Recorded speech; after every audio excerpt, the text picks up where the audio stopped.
Malaysia kita punya, kita jaga sama-sama. Cintai Malaysiaku, kita jaga kita. Denyut nadi suara rakyat bergema di channel ini. Jangan lupa tekan butang subscribe, like dan share. Salam sejahtera Malaysia, denyut nadi suara rakyat bergema di channel ini.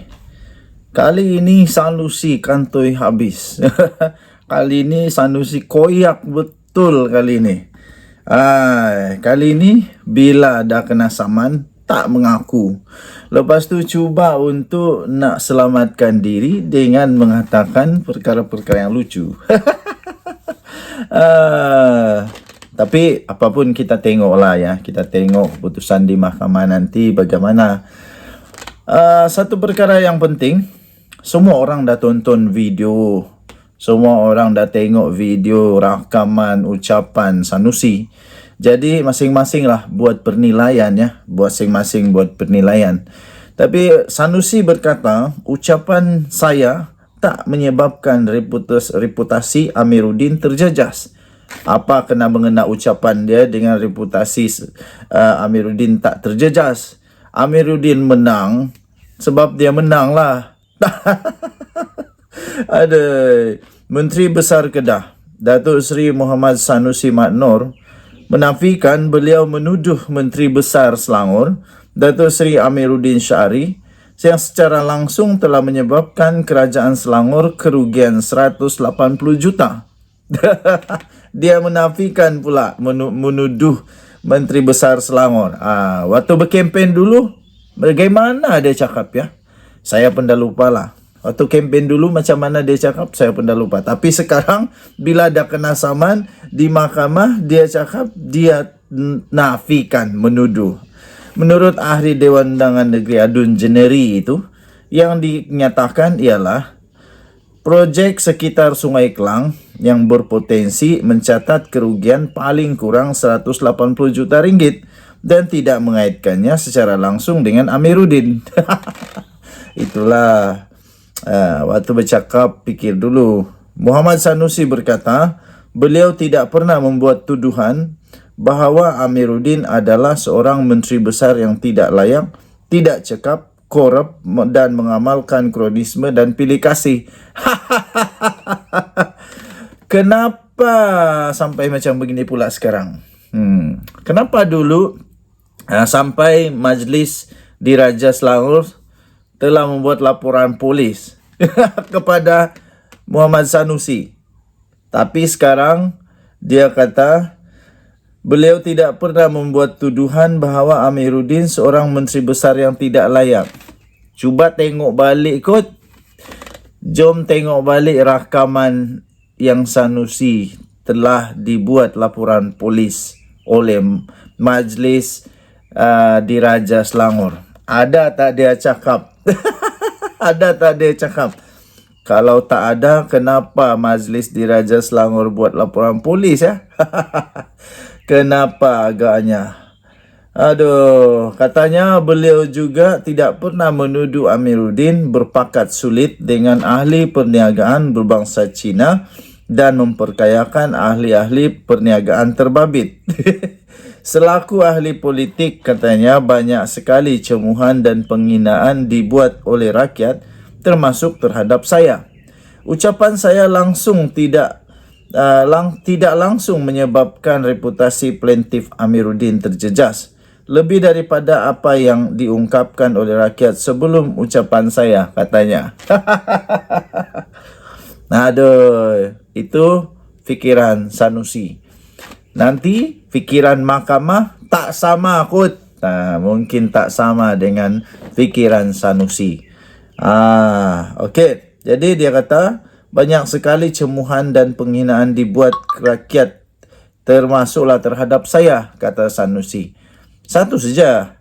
Kenapa rakyat nak cemuh kalau orang tu tak ada apa-apa masalah? Kenapa rakyat nak cemuh kalau orang tu tak ada apa-apa yang nak dicemuh? Rakyat hanya cemuh kalau ada benda yang layak untuk dicemuh. Kalau tak ada, saya tak fikir rakyat nak cemuh-cemuh. Rakyat pun tak nak dosa. Okey, lepas tu katanya plaintiff masih menang pilihan raya negeri Selangor walaupun dengan majoriti kurang. Pengurangan majoriti diperolehi plaintiff sudah tentu disebabkan pelbagai faktor yang subjektif termasuk kepercayaan rakyat, kebanyakannya terhadap jenama kerajaan perpaduan, kata Sanusi. Apa pula kena mengenal pendik juga. Oh, mentang-mentang lah Amiruddin menang, jadi itu boleh menyebabkan segala-galanya diampuni ke? Segala-galanya dilupakan ke? Tak boleh lah. Adakah kemenangan Amiruddin terus boleh melupakan segala-galanya? Tak ada betul langsung terkait dengan apa yang dicakap oleh Sanusi. Pelik juga. Okey. Lepas itu dia kata plaintiff masih lagi dilantik sebagai Menteri Besar sehingga ke hari ini. Ini menunjukkan reputasi politik plaintiff di kalangan ahli parti PKR dan PHBN masih sama seperti sebelum ucapan saya. Tiada apa-apa reputasi yang terjejas, katanya. Satu perkara yang penting supaya perkara ini jangan berulang lagi. Itu dia. Oh, jadi kalau cakap fitnah, lepas tu buat tuduhan yang tak betul, lepas tu orang tu menang, lupakan. Lepas tu nanti buat lagi lah. Lepas tu kalau dia menang, lupakanlah. Tak ada apa-apa terjadi. Betulkah begitu? Tak bolehlah. Salah tetap salah. Dan tindakan perlu diambil kepada orang yang salah supaya jangan diulang lagi. Tujuan dia supaya jangan ulang lagi. Okey, untuk mendapatkan berita lengkap, anda boleh layari di Sinar Harian. Sinar Harian. Bukan Sinar Harian, maafkan saya. BHarian. BH Online. bharian.com.my di BH Online. Dengan Nadi Suara Rakyat bergema di channel ini. Tajuknya, ucapan saya tak menyebabkan reputasi Amiruddin terjejas. 13 Oktober 2023. Bye-bye. Salam sejahtera Malaysia. Denyut Nadi Suara Rakyat bergema di channel ini. Hai, kerana isu telur dan beras, MPPN gesa Mat Sabu letak jawatan. Suka-sukamu saja suruh orang letak jawatan. Suka-suka saja suruh orang letak jawatan. Kenapa dulu waktu PN berkuasa, kenapa selepas gagal tak ramai-ramai letak jawatan? Kenapa tak ramai-ramai letak jawatan? Sekarang sikit-sikit letak jawatan. Sikit-sikit letak jawatan. Kenapa dulu tak letak jawatan? Waktu ada kegagalan kah? Ada apa-apa masalah waktu Perikatan Nasional? Kenapa tak letak jawatan? Sekarang orang dah tahu ini bukan masalah daripada Mat Sabu. Bukan masalah dari Mat Sabu isu telur dan beras ini. Mat Sabu dah buat kerja. Lepas itu benda-benda macam ni di luar kawalan Mat Sabu. Itu bergantung penuh kepada faktor luaran. Jadi karena kenapa Mat Sabu nak letak jawatan? Tak apalah kalau dia letak jawatan, baik pikat dia lah. Tapi apa yang saya nak kata, jangan sikit-sikit suruh letak jawatan, jangan sikit-sikit suruh tak jawatan. Kenapa? Seorang ahli Parlimen PN menuntut Muhammad Sabu meletak jawatan sebagai Menteri Pertanian dan Keterjaminan Makanan. Daripada PN Tanjung Karang, Zulkafperi Hanapi, dari PN Tanjung Karang yang membuat gesaan itu. Dia mendakwa Muhammad Sabu telah gagal menangani isu berkaitan telur mentah dan beras putih tempatan pada ketika ini. Kalaulah sikit-sikit letak jawatan, bagus semua letak jawatan lah. Bagus semua letak jawatan. Kenapa? Kelantan yang sampai sekarang masih lagi banyak masalah air. Kenapa tak suruh letak jawatan saja orang-orang yang berkaitan di sana?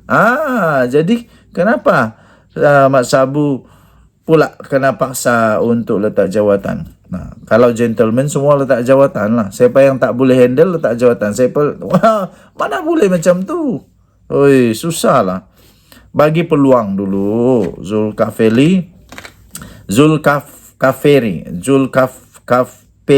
Zulkafperi berkata, seorang pemimpin parti bukanlah kriteria bagi membolehkan seseorang pemimpin cemerlang menajui sebuah kementerian.